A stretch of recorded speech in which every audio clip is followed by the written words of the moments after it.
You're locked in to the hottest station on the planet. Resistance is futile. The revolution has begun.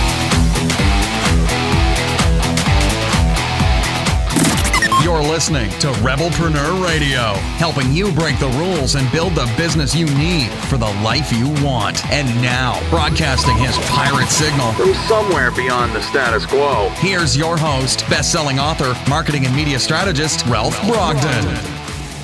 Hello and welcome to Rebelpreneur Radio. It's the show that helps you build the business you need so you can live the life you want. I'm Ralph Brogden. Well, I'm a big believer that it is really up to you to design the business that you want or the business that you need to live the life that you want. And to do that, you've really got to create a powerful voice and a powerful brand to be able to engage people in the way that is authentic and real to you, not your imitation of someone else, but your own voice and your own authenticity. That's what endears you to your audience. Today's guest is really an expert in being able to do this. She has a powerful voice and a very powerful brand, and she's going to teach us how to engage in graceful revolution in your life and in your business. Dr. Melissa Bird is a passionate feminist whose education in social work has led to a career advocating for children, women, and their families. Dr. Bird guides her clients to harness their power, amplify their voice, and bring meaningful growth to their world. As a life coach, author, and fiery public speaker, Dr. Bird creates the genesis for a new brand of leadership and graceful revolution. Melissa Bird, welcome to Rebelpreneur Radio. Thank you, Ralph. I'm so happy to be here. I am so happy to have you. Your website address really says it all, naturalbornrebel.com. I mean, what a perfect fit for Rebelpreneur. It is absolutely a perfect fit for Rebelpreneur and all of the things that you promote, and sort of this idea of doing it your own way and not falling into what we think we should be doing. Yeah. So breaking the rules in a way that is not hurting people, but helping people. If we need to break the rules, break a few eggs to make some omelets to feed more people, then let's get cracking. So with that in mind, how did you get started on this path of education and coaching and being a fiery public speaker? Tell us a little bit about your background. So, like my bio that you read earlier says, my background is in social work, but I have never actually done clinical work. I have always been an activist and an advocate. And so, throughout my career, before I started my business, I was a lobbyist. I was the lobbyist for Planned Parenthood in Utah, actually. So that's a little bit of a rebellion in and of itself. And I have been, taken all of the things that I learned as an activist and a lobbyist and a social worker. And when I finished my PhD in 2017, I realized that I did not want to go into academia. I never really wanted to in the first place, but I really just had this calling to really give all of the information that I had about how to talk to people who don't agree with you, how to connect with people and build community, how to harness that inner rebel inside of you that is creative and intuitive and can take initiative to get out of sticky situations. And how can I give all of that information that I have to help people find their voice to make a difference in their communities? And that is really how my business was started, and how this rebellion started with me was I sort of went against the grain in every single thing that I've done throughout my entire life. And I really wanted to take the tools that I have garnered over the years and really give them to other people. And so I have taken this lovely and incredible career moving through taking action, and really created the tools and the steps for other people to be able to find their voice and do it themselves. Very, very well put. You have built a very powerful brand around the idea of being a natural-born rebel who is totally unapologetic, according to your website. You talk about engaging in graceful revolution. Tell us a little bit more about how do we conceptualize graceful revolution? So the Graceful Revolution actually came to me in a dream back in 2014, and I wrote it down on a note on my phone. And I was so excited about it. I couldn't believe how beautiful it was when I woke up. So I woke up and I thought it was a dream, and I had typed this note.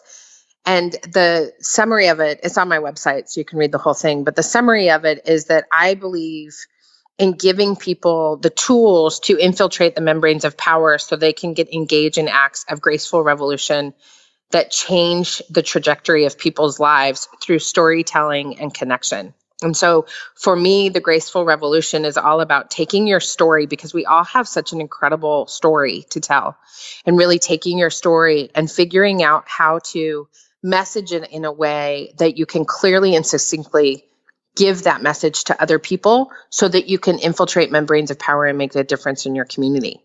And so for me, the Graceful Revolution, the revolution is not about marching, although I think sometimes that is important. It's not about burning down the establishment, although sometimes I think that's important. I think for me, the actual act of rebellion is in really learning how communities are grown and how communities are made, no matter how you're defining that community, and figuring out how to tell your story within that space so that you can impact and make a change in your own backyard and in your own spaces. And so the Graceful Revolution is all about listening to people's stories and helping other people tell their stories so that their message can get out into the world and make a difference in the way that not just policies are made, but in the way that we interact with our neighbors and our friends and the people who live around us in our neighborhoods. Very, very powerful idea. And it really resonates with me because my academic background is in strategic communication, and I'm actually working towards a PhD in communication. So the idea, and really I focused in very early on narrative paradigm. How do we persuade and influence people by telling stories? And that's exactly what you're helping people to do, to tell their story. And part of it is listening. And I'm really intrigued. I want to circle back to something you said earlier. How do we talk to people who we disagree with or who disagrees with us? But whether it's in a social context, political, religious, or even in a business context, people really get freaked out when they are not heard, when they are not listened to, or when someone contradicts them. I think that we are really inept at telling our stories and having open discussion with people that we disagree with. If we could zone in on that, how do we do that? Where do we begin to talk to people that we disagree with? I think the most important and critical piece to that is to approach people from where they're at, not where we want them to be. So one of the biggest lessons I learned, especially as an activist and a lobbyist, was not to approach elected officials in a way that where I wanted them to be. I knew that they weren't going to agree with me. I knew that they weren't going to be able to see things my way. But I also knew that we had shared commonalities. We wanted the best for our communities. We were both serving in a certain capacity. And so the number one way that I was able to pass 6 pieces of really phenomenal legislation in Utah was not just by building community and having grassroots organizing and working within that system, but really approaching people in power from where they're at, not where I wanted them to be. And the minute I started talking to people from their own spaces, I was able to connect with them on a human level. We often forget that there is a humanness to communication and to connecting. And so all along the way throughout my career, and especially in running this business, connecting people from where they're at, not where I want them to be, has been critical to not just bringing in clients in my business, but really helping people see how they can engage in their community in a higher level way. And so if we are willing to take a step back and just breathe into the idea that we are communicating with another human being who may not have anything in common with us, maybe other than our gender or our race, or our sexual orientation, or whatever it is, or our religion, or our politics, and then breathe into other things, we're able to have rich and robust, beautiful conversations that actually end up shifting not just the way we think, but the way that the other person thinks. One of my favorite examples of that is I go live about once a month with my friend Amy, who is the exact opposite of me in many ways. But if you watch the history of our conversations from when we started doing them last year to now, and they're all on my website on YouTube, you can watch them. She and I have both shifted in ways that we never even dreamed. And we literally we admit it constantly, we are the polar opposites of each other in so many ways. But the beauty and richness that we have been able to bring to our own communities because we're willing to have the difficult and complicated conversation has been gorgeous. Because our other communities are like, wow, I can't even believe you're talking to Missy. I can't even believe you're talking to Amy. So it's really fantastic if we are just willing to approach people who aren't in our echo chamber, Ralph, and really like get out of that comfort zone and connect with people who aren't like us. It is gorgeous, the gifts that you're given and the way you are able to communicate with people. Very powerful. And it reminds me of one of Stephen Covey's 7 Habits of Highly Effective People is to seek first to understand and then to be understood. And you are applying that in a powerful way in social causes that you believe in. We could very easily apply this to a business situation. You approach prospects, you approach clients, you approach anyone, not where you want them to be or where you think they are, but where they actually are, not where you want them to be. And that means we've got to not focus on what we want to say, but what the other person is seeing, what they're feeling, what they are experiencing, and really take a minute or 2 or 3 to get into their frame of mind and their perspective, and only then perhaps begin to have a conversation that is another outcome of Covey is the synergy, that 1 + 1 is 3 or 30 or 3,000, that together we can really create this powerful synergy by not going for the win-lose, but for the win-win. Yeah, my richest client and my richest connection with my clients has been when I kind of took this ego hat off of, I know what I'm doing and I know how to give you the information and I would never say I know how to run a business because that's been like a really fascinating process for me. Yeah. But really this learning process of going, okay, well, that did not resonate with my potential clients at all. What do they need to hear? What can I give them? Where are they at? Oh, well, here's where they're at. Oh, I can give them that information. And that's when I get my richest, most synchronous clients who want to work with me and when I get the best speaking gigs too, because the minute I start speaking from that space, people can hear me and they're like, oh, we want you to come speak here. We want you to come do this, So it's really falling into that. Just be quiet and listen for a minute. You'll hear the message and you can get your message out and then you build your business in a way that you never thought was possible. Very, very excellent and very well put. Speaking of clients, tell us a little bit more about who you work with and what do you help them accomplish? So I work predominantly with women.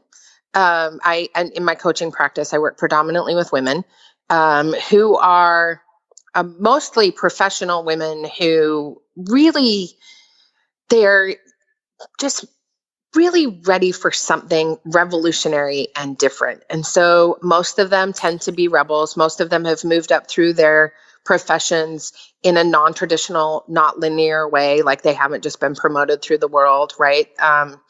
And their kids are probably getting older. Most of my clients, their kids are getting older, or they're even thinking about having kids, even though they are older. And these women just really want to give back to their community and get really excited and passionate about their lives again.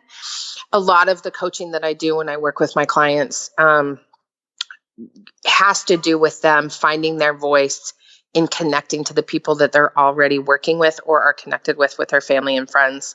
So I have been able to help women transition from, for example, if they're entrepreneurs themselves, the clients don't pay, or they've gotten into contracts with the clients that don't make them feel excited or happy, and really helping them find their voice to say, you know what, I'm kind of done with this. I want to move on and work with people that make me happy and excited. And being able to transition them through that is really amazing. And it's a really beautiful thing to watch. So I would really say that the clients that I work with, I really help them hone in on that message, sort of taking this idea of advocacy and figuring out how to help them engage in personal advocacy on their own terms in their own way, and really tap into the passion the thing that is inside of them that makes them feel lit up and on fire, even if they think they have no idea what it is, it's not that hard to tap into it and figure out what it is. So that's what I do. Yeah. I guess people tend to diminish that, or they overlook it, or they're unable to see it in themselves without someone there to unlock that and kind of guide them in the process. I think a lot of times people have been told that it's that passion. It's just like rebellion, right? The thing that makes rebels so incredibly important and critical is that we are the most innovative, most creative, most critically thinking people, because we are constantly trying to figure out how to get away with not getting in trouble. Like, it is our thing as rebels, right? So we have this innovative, if we would just start taking young people in particular who are quote unquote always in trouble in school, and we actually started to talk to them about what they want and need and how it is that they stay out of trouble. I remember how much time it used to take me in high school to figure out how not to get caught by my mom. Right? That rebellion is what makes us the most innovative, creative entrepreneurs on the planet. So really taking these things that we have been told are problematic and really helping women in particular, but I think women and men both struggle with this idea of that those are actually the good things, the rich things, the beautiful things, the things that you really want to nurture and bring out into the world. It's that exact thing that you just said. We diminish our light. And what I do is help people really shine as bright as possible, even when it's problematic to the rest of society. And especially when it's problematic, that's when it's needed the most. So what is I always like to ask people, what is the biggest challenge or the biggest obstacle, greatest hurdle that they find over and over again that they have to overcome with the people that they serve in order to really get them that result that they're after? Is there a big problem in your mind that you're constantly coming up against? I have to say that the biggest thing is helping people trust, not just themselves, but that other people in the world are going to be okay with them shining their light and having a big, bold voice.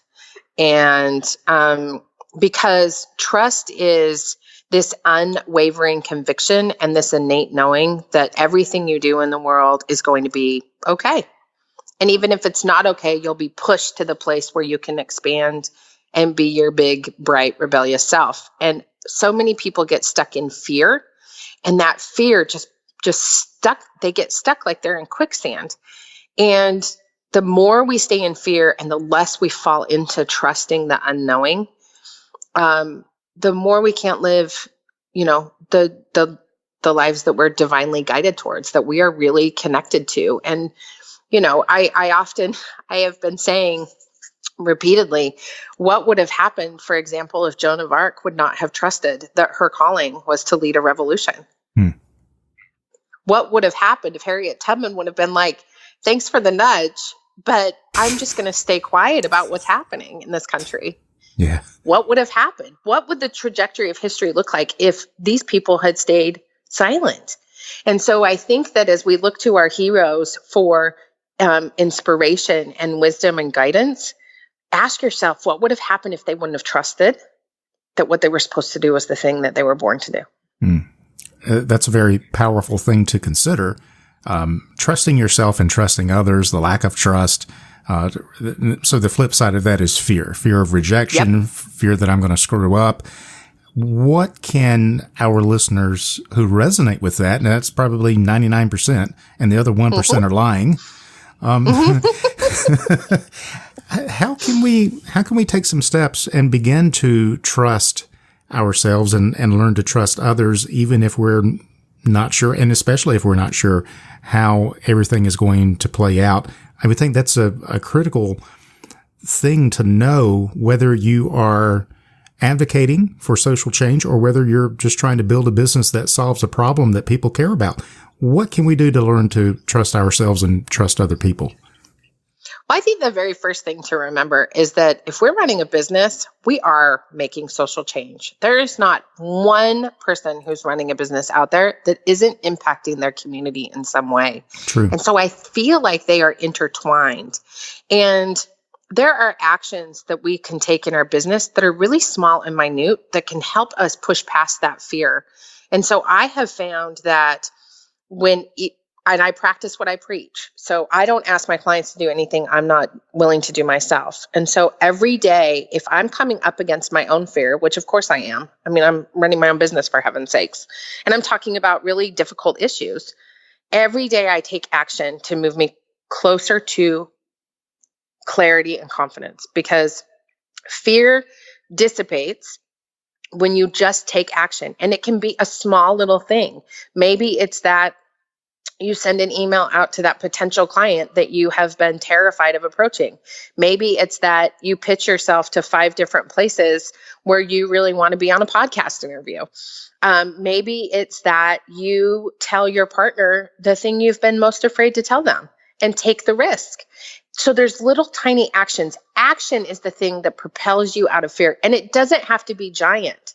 So if you want to impact your community or your business, you don't have to have blow it all up and have this big, gigantic launch or whatever it is. We think we have to do these big, huge things, when actually the way you build a solid foundation that helps you propel you out of fear faster is to really take small, intentional little actions every day that get you closer to clarity and confidence, that leads you through that cycle over and over and over again.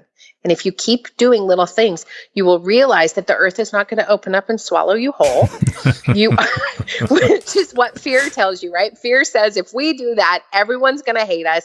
Nobody's going to love us. We're not going to make any money. The whole earth is going to swallow us whole. And what's real is that if you actually do the thing, you will call in the people who are meant to support you and serve you the best in your business, and everything else will go away. I love that. Because you create this space through the action. Yeah. Well, I think you're so true in what you say, that we think it's going to take, we've heard massive action, taking massive action. And I think that just by itself, and that may be true, but if we're taking a couple of problems I have with it. If we're taking the wrong action, then taking massive action is just going to get us where we don't want to be faster. Right? And in taking action for action's sake, because we think that's what we should be doing, is highly problematic. If you take intentional action versus action for action's sake, it changes everything. And guess what that creates? Massive action. Because the more intentional you are in your action, the more it will grow and grow and grow. And then you will look back and think, wow, look at all of those things that I did. And that really is the massiveness. You don't have to blow it all up, like you just said. Massive action is highly problematic, especially if you're taking action for action's sake. Yeah. And I could really visualize the difference there between trying to build a snowball by pushing it uphill, which is massive action and a lot of effort, versus the small action of getting it started at the top of the hill and just giving it a little shove and letting momentum and gravity take over. And that's kind of the way it is in these small actions that you're talking about. And taking those small actions and seeing the momentum, seeing the results, that really boosts our confidence, gets us over the fear, and helps us to see, you know what, I didn't die. And I'm still here to fight another day. So this is really great. What are you working on right now, Melissa? I know you've got some special programs and things, resources that you have created to help people tap into their potential, to help women tap into their potential.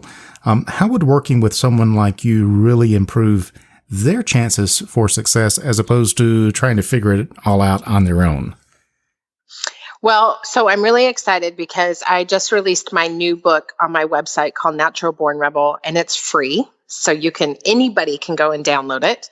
And I love that book so much because it's got journal prompts in it that really help you tap into your inner rebel and really figure out what it is that you want to do to take the next steps in your action and in your life. And so I've got that free book on my website called Natural Born Rebel, and it is one of the greatest things I've ever written. I love it so much. Awesome. And that's kind of breaking the rules to give your book away for free. Yeah, not many people do that. My book away for free. Yeah. Yeah. The next thing that I have coming up, actually, that's launching in October, and you're the first to hear this, actually. So I'm really excited because I have 2 online group coaching programs that I run year round. One of them is called Rebel School, which is coming again in 2020. But Rebel School helps you really, it's a process that helps you hone in on your rebel and teaches you how to use your rebel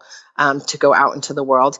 But in October, I'm very excited that in October of 2019, I will be launching the Graceful Revolution online coaching program, which is a short 6-week program where each week I take you through a 6-step process that I created about how to go from how you feel to how to take your feelings, hone in on your message, find your voice, and create action, clarity, and confidence around that feeling and message so that you can go out into the world and create graceful revolution.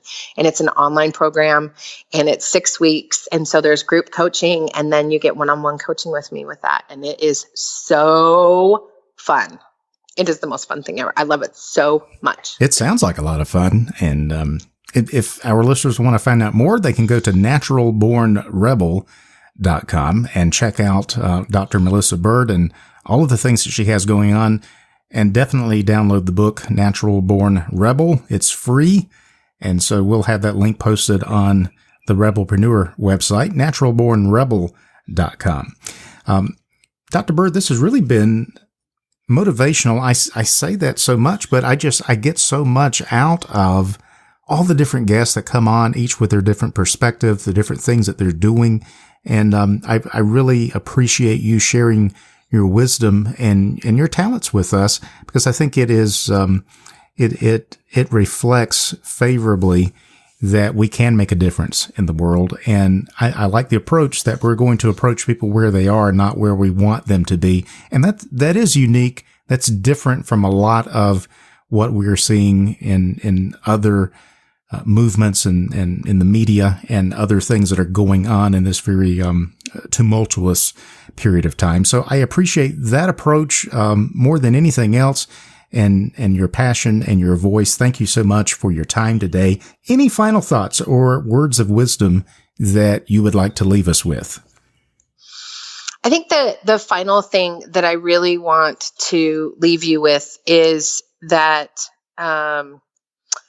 living in the present moment while setting achievable, inspired goals is really should be the focus of, I hate to use the word should, but it really should be the focus of our attention and where we put things. Must. Being here in this moment, while really thinking about how we can propel ourselves forward into the future by being intentional and thinking about the ways that we can really take inspired, intentional action, I think is an absolute must in these times and in these days. Very well said. Dr. Melissa Bird is a passionate feminist whose education in social work has led to a career advocating for children, women, and their families. Dr. Bird guides her clients to harness their power, amplify their voice, and bring meaningful growth to their world.